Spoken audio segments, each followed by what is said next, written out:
আর একটা কথা, রওনা হবার অন্তত 3 দিন আগে অর্থাৎ 22শে অগস্ট আমার কাছে চলে আসলে ভালো। আপনার আদব কায়দার দৌড় কতটা সেটা একবার দেখে নেওয়া দরকার।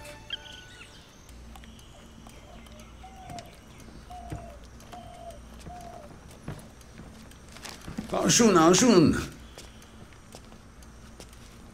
Good morning Tilubabu. Good morning. তাই এই কমাসে চেহারা তো বেশ খোলতাই হয়েছে দেখতে পাচ্ছি। আগে যোগব্যায়ামে ফল স্যার। বসুন বসুন, দুটো কফি আগে তা। আর কি কি করলেন শুনি। ইংরেজি বলাটা মোটামুটি সরগর করে নিলাম, আর পিটম্যান পদ্ধতিতে শর্ট হ্যান্ড শিখলুম।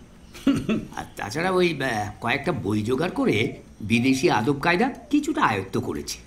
আর আপনার দেওয়া চিঠিতে পাসপোর্টটাও হয়ে গেল। আর এই দেখো,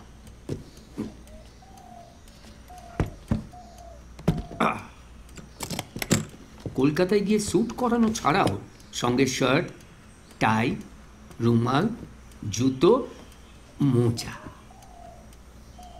তা আপনার অনেক খরচ করিয়ে দিলাম তো। ওসব নিয়ে একদম চিন্তা করবেন না তিলুবাবু। বাবা, তার বন্ধু ননী ঘোষ, উকিল শিবরতন মল্লিক, সবাই আপনার নাম শুনেছে। আপনার সেক্রেটারি হিসেবে বিদেশ যাচ্ছে শুনে এতই খুশি হয়েছেন যে বেশ কিছু টাকা হাতে ধরিয়ে দিলেন। আর আমার ভাই, সে ধার দিল তার এই স্যুটকেসটা। তা এটাও কিনতে হলো?